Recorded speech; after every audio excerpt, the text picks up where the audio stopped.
Lots of reporting this week from sites like Fightful and PW Insider about WWE. And when I say WWE, I mean Vince McMahon.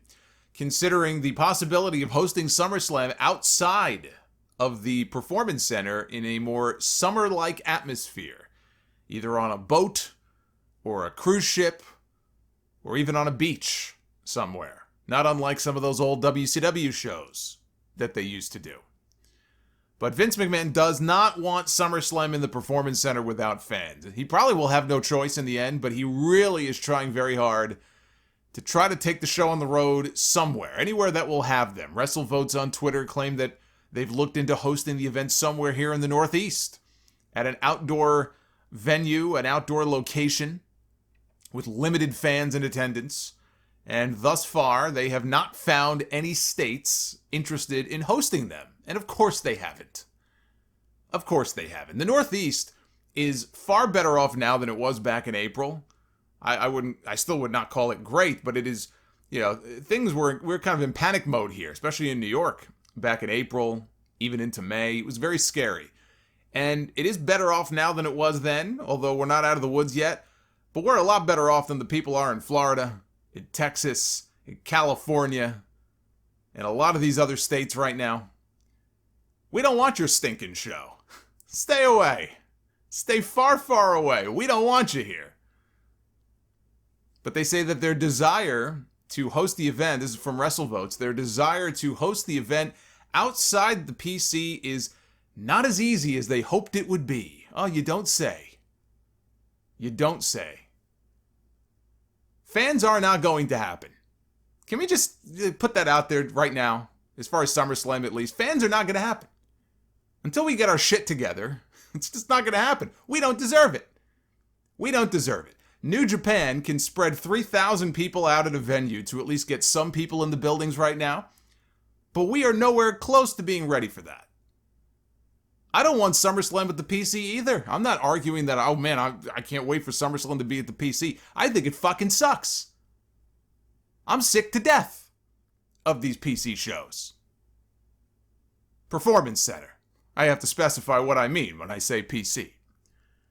But believe me, I would love for them to be able to find some other location or get some people back into the buildings. You don't think I want that? Of course I want that. And if they can find an outdoor location, out in the sun, with no fans, but like outdoors at least, I think that would be really cool for a SummerSlam set. To be honest with you, I'm kind of surprised after all these years that we really never got, I mean, I guess outside of that Wembley Stadium show back in 92, which was outdoors, we have never really had a SummerSlam show kind of done up the way the WCW used to do Bash at the Beach, or even some of those spring break shows from Club La Vila down in Panama City Beach. Now, you're not going to do SummerSlam at a tiny location like that. That's a small venue, but, to do it outdoor somewhere at some kind of location, maybe have the beach in the background, like that would really fit the whole theme of SummerSlam. And I think that in and of itself is a missed opportunity. So if they could find a way to safely pull that off this year, that could be really cool. That could be a very cool, unique alternative to doing it inside of the PC. And if they can, look, if they want to find a boat or a ship of some kind, then hey, go for it, I mean, look, if Vince McMahon wants to buy a boat, he already owns a sports yacht. It's almost 50 feet long. It was 47, 48 feet long, I think it is what I had read. Vince McMahon owns a sports, for those who don't know, Vince McMahon owns a sports yacht, or at least he did as of a few years ago. He owns a sports yacht that he named Sexy Bitch. True story. That came out when Linda McMahon was running for Senate, that her husband owned a yacht that he named Sexy Bitch that was docked down in Boca Raton, down in Florida. SummerSlam, Sexy Bitch Edition. Just do it there. I mean, 50 feet is not really that big, but yeah, you can get a ring in there. Just do it there. Short of that, maybe they could film a match or two from another location like they've done with these cinematic matches, but it's going to probably be the Performance Center. Let's just call it like it is. We are probably getting our very first Performance Center edition of SummerSlam. Now, we've also learned that on WWE's internal calendar, this has not yet been announced publicly, so it is not official, but enough websites are now reporting it with their own sources. From Fightful to PW Insider, I think to John Pollock at Post Wrestling, a whole bunch of people, Meltzer, that they are planning for another major show 1 week after SummerSlam, that being on Sunday, August 30th. So SummerSlam is on Sunday, August 23rd. NXT TakeOver is the night before that, so that'll be a big weekend. But Sunday, August 30th, they are reviving an old pay-per-view name that we have not seen in about 3 years, WWE Payback. I don't know if it's going to be a proper pay-per-view or if it's just going to be a network special. It may just be a network special. But that is 7 days after SummerSlam, which is far too soon to be doing another big show with exactly 1 week, 1 Raw and 1 SmackDown to promote it. You know, the last time they tried something like this was 1991 with their This Tuesday in Texas special, which came only 6 days after the Survivor Series show where The Undertaker beat Hulk Hogan to win his first WWF title, and Hulk Hogan nearly died and called his wife and kids in the back to say his goodbyes, clutching his pearls as they brought the priest in to read him his last rites. But then he miraculously recovered enough, only just a few days later, to step back into the ring and take his championship back from The Undertaker. But that was an experiment. That was an experiment to see how a pay-per-view would perform so close after another one. Obviously, it did not do well because they didn't do another one after that. If it had done well, if Tuesday in Texas had done well and had done hundreds of thousands of pay-per-view buys, then every few months, if not every month, we would have had Wednesday in Wisconsin, we would have had Florida Friday, it would have been all kinds of shows. But they didn't do it because it didn't sell. Now, the idea may be to shoot a major angle at SummerSlam, maybe in the main event. Maybe some kind of big cliffhanger. Maybe there's some kind of big swerve or turn or title change that then would lead to a big match, a big rematch at Payback. Hence the name. Look, hey, on a personal level, it's more content for me to cover on my channel. So I'm already looking at the month of August here. We got 4 Dynamite streams. We got a TakeOver stream and a SummerSlam stream on YouTube in the same weekend. Then we're going to get a Payback stream at the very end of the month. Bring it on. Bring it on. But it sounds like complete overkill to me. You want to do it, go ahead. I'll be here to talk about it. But is it too much? Is it overkill? Yeah. Yeah, sounds like overkill. Now maybe they're trying it as a strategy to try to entice people through whatever angle they plan to shoot at SummerSlam to sign up for the network. If it's a network-only special, maybe the idea is, let's try this out.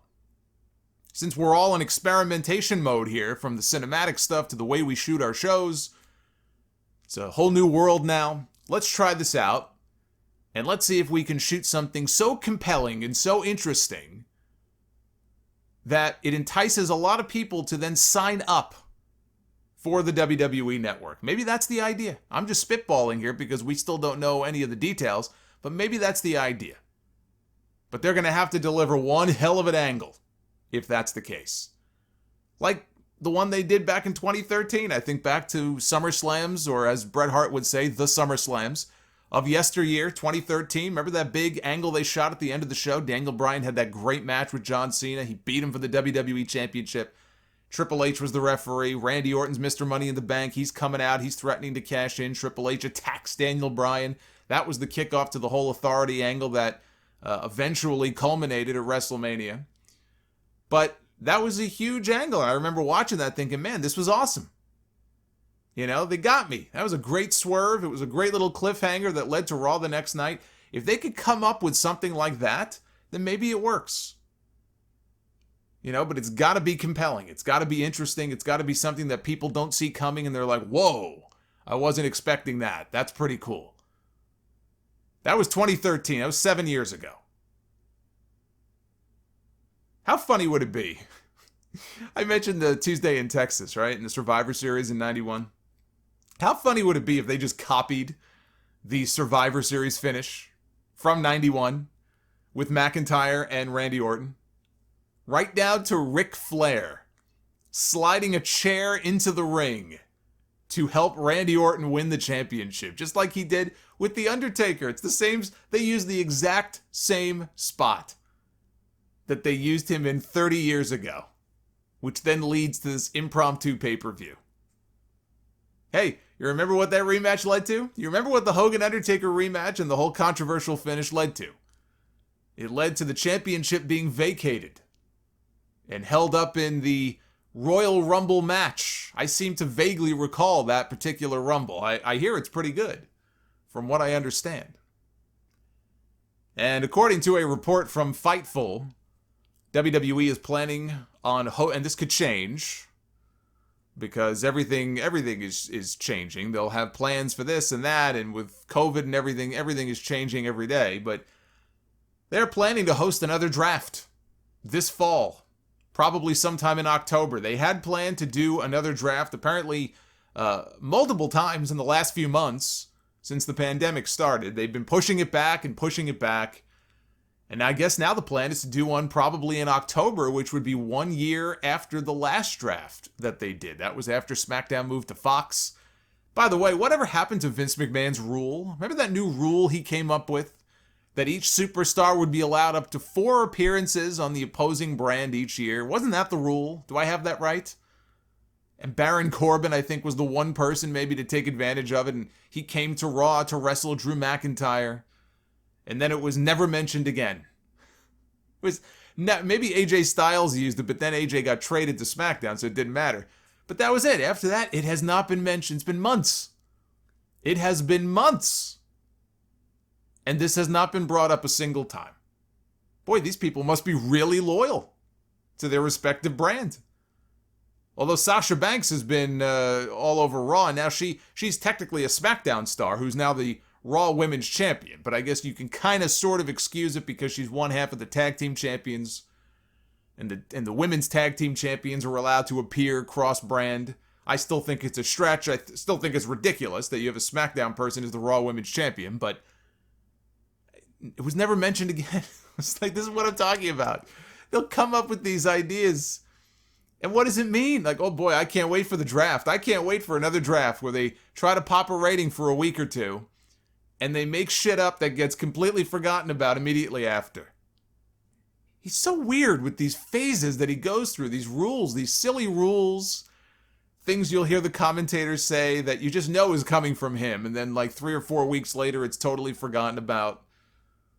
Unbelievable. I had totally forgotten about that myself. And then I heard about the draft and I'm like, wait a minute. What happened to that supposed rule? I guess they could dust it off whenever it's convenient for them. But I'll say this. And I've already made my thoughts in the past clear on this stuff. You know, they barely have ever really taken their own brand split seriously. They did early on when they first, kind of came up with the concept in 2002, 2003. That's a long time ago. That is a very long time ago.